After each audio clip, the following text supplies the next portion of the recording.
இன்னைக்கு நம்ம Deadpool and வுல்வரீனுக்கும் வரப்போற சீக்ரெட் வார்ஸுக்கும் ஏதாவது சம்பந்தம் இருக்கா? அப்படி இருந்தா டெட்பூல் அண்ட் வுல்வரீன் சீக்ரெட் வார்ஸோட எப்படி கனெக்ட் ஆவாங்கன்றத பத்தி தான் இன்னைக்கு நம்ம மொத்தமா டிஸ்கஸ் பண்ண போறோம். அப்படி நம்ம சேனலுக்கு சப்ஸ்கிரைப் தட்டி விட்டுருங்க. வீடியோவை கிக் ஆஃப் பண்ணிடலாம். டெட்பூல் அண்ட் வுல்வரீன் ரிலீஸ் ஆனதுக்கு அப்புறம் ஃபேஸ் 6க்கான அவெஞ்சர் சீக்ரெட் வார்ஸ் பத்தின ஆடியன்ஸ் கிட்ட இருக்கிற ஆர்வத்தை பத்தி நான் சொல்லி தான் தெரியணுமா என்ன? எக்கச்சக்கமா கொட்டி கிடக்கு. But anyway Ryan Reynolds, Hugh Jackman Marvel ஸ்டுடியோஸ்ல முதல்ல அறிமுகமானது 20th செஞ்சுரி ஃபாக்ஸுக்கு முன்னாடியே எக்ஸ்மேனோட ரைட்ஸ் எம்சியூட ஒரு பகுதியா இருக்கும்னு தெளிவா கன்ஃபார்ம் பண்ணிட்டாங்க. அது மட்டும் இல்லாம அவங்க யூனிவர்ஸுக்கு 10,005 பேருமே வச்சாங்க. அதே சமயத்துல எர்த் 616 புனித காலவரிசையும் ஃபாலோ பண்ணிட்டு வந்துட்டு இருந்ததுனால ரெண்டு டைம்லைனையும் எம்சியூல பிரம்மாண்டமா காட்டினதுனால இது லைட்டா கொஞ்சம் குழப்பற மாதிரி தான் இருக்கும். ஆனா இது ஆடியன்ஸ் மத்தியில புரியுற மாதிரி பெர்ஃபெக்ட்டா கன்வே பண்ணிட்டாங்கன்னா செம சூப்பராவும் இருக்கும். ஆனா இதுவே ஜெனரல் ஆடியன்ஸுக்கு புரியாம கொஞ்சம் குழப்பற மாதிரி இருந்தா இதுவே ஒரு பெரிய மைனஸ் அமையறதுக்கான வாய்ப்புகளும் இருக்கு. டெட்பூல் அண்ட் வுல்வரீன் ரிலீஸ் ஆகிறதுக்கு முன்னாடி இந்த படத்துல ஃபாக்ஸோட எக்ஸ்மேன் யூனிவர்ஸ் முழுவதுமா முடிவடைஞ்சு எம்சியோட முக்கியமான டைம்லைனோட சேரும் அப்படின்னு எல்லாருமே எதிர்பார்த்திருப்போம். ஆனா அப்படி நடக்காம கசாண்ட்ரா நோவா எர்த் 1005 கிட்டத்தட்ட அழிக்கிற நிலைமைக்கு போயிடுவா. அப்போ டெட்பூலும் வுல்வரீனும் ஒன்னா சேர்ந்து கசாண்ட்ரா நோவாவை தோக்கடிச்சிருவாங்க. இதனால கிட்டத்தட்ட அழியிற நிலைமைக்கு போன எர்த் 1005 அழிவுல இருந்து காப்பாற்றப்பட்ட மாதிரி தான் படத்தோட முடிவுலையுமே காட்டியிருப்பாங்க. டெட்பூல் அண்ட் வுல்வரீன் படத்தோட முடிவு கொஞ்சம் குழப்பற மாதிரி இருந்தாலும் இதை நல்லா யோசிச்சு பார்த்தா ஒரு பக்கம் கரெக்டா இருக்குமோன்னு தான் தோணுது. இந்த படத்தோட முடிவு மார்வல் ஸ்டுடியோஸோட ஃபேஸ் 6க்கான அவெஞ்சர்ஸ் டூம்ஸ்டே சீக்ரெட் வார்ஸுக்கு கதையை அமைக்கிறதுக்கு ஒரு பெர்ஃபெக்ட்டான அடித்தளமா இருக்குமோன்னு தான் தோணுது. சீக்ரெட் வார்ஸ் காமிக்ல எர்த் 616 அல்டிமேட் யூனிவர்ஸ்னு சொல்லப்படுற எர்த் 1610 ஒன்னோட ஒன்னு மோதி அழிஞ்சிருக்கும். அது மாதிரி எம்சியூல எர்த் 616 டெட்பூல் அண்ட் வுல்வரீன்ல பார்த்த எர்த் 1005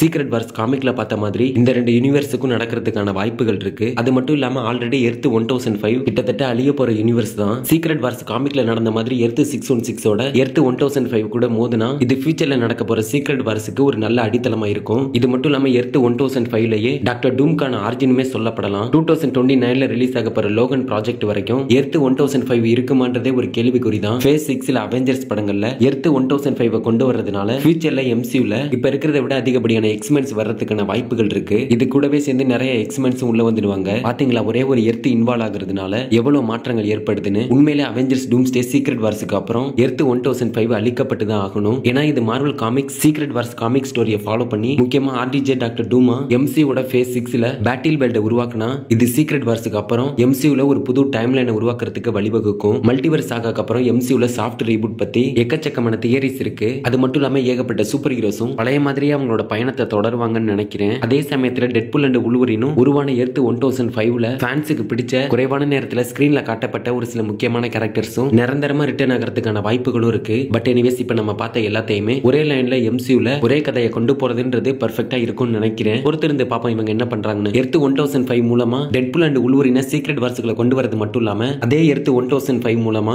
டாக்டர் டூம்கான ஆரிஜினுமே சொல்லப்படலாம். அவெஞ்சர்ஸ் டூம்ஸ்டேல ஆர்டிஜே வரப்போறத மார்வல் அபிஷியலாவே கன்ஃபார்ம் பண்ணிட்டாங்க. ஆனா எம்சியூல டாக்டர் டூமோட ஆரிஜினை சும்மா அவங்களால எடுத்தோம் கவுத்தோன்னு சொல்லிட முடியாது. ஒரு பெர்ஃபெக்ட்டான ஆரிஜினை டாக்டர் டூம்க்கு கொடுத்தாகணும். ஆனா இது எல்லாமே 20th செஞ்சுரி ஃபாக்ஸோட எக்ஸ்மேன் பிரான்சிஸ்ல இருந்து ஆரம்பிக்குது. ஆனா ஆர்டிஜே மறுபடியும் எம்சியூல ரிட்டர்ன் ஆக போறாருன்னு 2024லயே கன்ஃபார்ம் பண்ணிட்டாங்க. அவெஞ்சர்ஸ் டூம்ஸ்டே அண்ட் சீக்ரெட் வார்ஸ்ல விக்டர் வான் டூமா வரப்போறாரு. இருந்தாலும் ஆர்டிஜே எம்சியூல டோனி ஸ்டார்க் அதாவது அயன்மேனா இருந்த மாதிரி அவரோட ஆல்டர்னேட்டிவ் ரியாலிட்டியில இவரே டாக்டர் டூமா இருக்கிற மாதிரி டூமோட ஆரிஜின் சொல்லப்படலாம்னு எதிர்பார்க்கப்படுது. அவெஞ்சர்ஸ் டூம்ஸ்டேல வரப்போற 27 கேரக்டர்ஸை காஸ்டிங்ல அனௌன்ஸ்மென்ட் பண்ணிருக்காங்க. இது எம்சியூவோட ஃபேஸ் 6க்கான ஒரு ஸ்ட்ராங்கான அடித்தளம்னு கூட சொல்லலாம். டூம்ஸ்டே படத்துக்கான காஸ்டிங் அனௌன்ஸ்மென்ட்ல டாக்டர் டூம், அவெஞ்சர்ஸ், தண்டர்போல்ட்ஸ், ஃபேண்டாஸ்டிக் ஃபோர் அப்படின்னு நம்ம எதிர்பார்த்த ஒரு சில கேரக்டர்ஸை காஸ்டிங்ல அனௌன்ஸ் பண்ணிருந்தாங்க.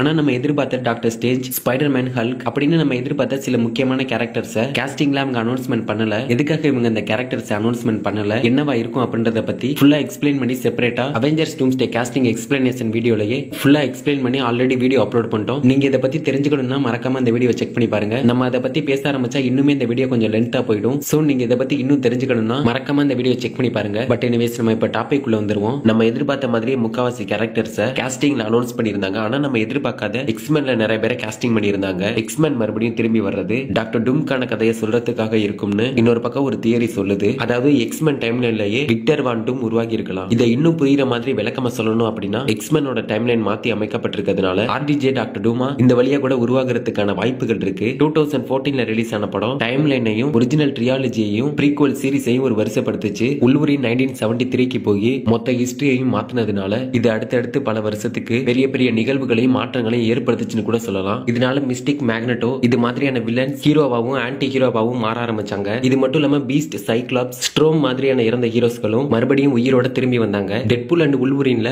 எர்த் 10005 அதோட அழிவு காரணமா அது மேல அக்கறை இல்லாத மாதிரி காட்டியிருப்பாங்க. ஆனா இப்போ அந்த எர்த் 10005 அழிவுல இருந்து சேவ் பண்ணிட்டாங்க. ஆனா இதுவும் மாறதுக்கான வாய்ப்புகள் இருக்கு. ஃபாக்ஸோட ஒரிஜினல் டைம்லைன்ல டாக்டர் டூம் தோண்டி இருக்க மாட்டாரு. ஆனா உல்வரின் டைம்லைனோட இதுக்கு சம்பந்தம் இருக்கிறதுனால ஆர்டிஜே அயன்மேன் மாதிரி ஒரு பிரபலமான சூப்பர் ஹீரோவா இல்லாம சக்தி வாய்ந்த வலிமையான ஒரு வில்லனா இருக்கிறதுக்கான வாய்ப்புகள் இருக்குன்னு எம்சியோட ஒரு தியரி படி டாக்டர் டூம் இப்படி கூட வரலான்னு எதிர்பார்க்கப்படுது. டாக்டர் டூம் பொதுவா மார்வல் காமிக்ஸோட ஃபேண்டாஸ்டிக் 4 படத்துல ஃபேண்டாஸ்டிக் 4 டீமோட பரம எதிரியா தோன்றி இருப்பாரு. 1962ல ஃபேண்டாஸ்டிக் 4 காமிக் புக்ல இஷ்யூ 5ல அறிமுகமான 6 டிகேட்ஸ் மார்வல் யூனிவர்ஸ்ல உள்ள எல்லா சூப்பர் ஹீரோஸையும் எதிர்த்து டாக்டர் டூம் சண்டை போட்டிருப்பாரு. அதுல எக்ஸ்மேன் கூடவும் சண்டை போட்டிருப்பாரு. சோ அவெஞ்சர்ஸ் டூம்ஸ்டேல எக்ஸ்மேன் வர்றது டாக்டர் டூமோட கதைக்கு ஒரு அர்த்தம் உள்ளதா இருக்கும். எர்த் 10005ல டூமுக்கான ஆரிஜின் ஸ்டோரியை சொல்றது டூம்ஸ்டே சீக்ரெட் வார்ஸ்க்கு அப்புறம் ஒரு புது விக்டர் வான் டூமுக்கு பதிலா இவரையே அழிக்கிறது கரெக்டா இருக்கும். ஏன்னா என்ன இருந்தாலும் டாக்டர் டூமும் ஒரு வில்லன் தானே. அவெஞ்சர்ஸ் டூம்ஸ்டேல மறுபடியும் கிளாசிக் எக்ஸ்மேன் டீமை பாக்குறதுக்கு சூப்பரா தான் இருக்கும். ஆர்டிஜே டாக்டர் டூம் இவங்க கூட இணையிறது இன்னுமே ஸ்டோரியை ஸ்ட்ராங்கா அடுத்த கட்டத்துக்கு எடுத்துட்டு போலாம். எம்சியூல டாக்டர் டூம் அவசரமா கொண்டு வரதுனால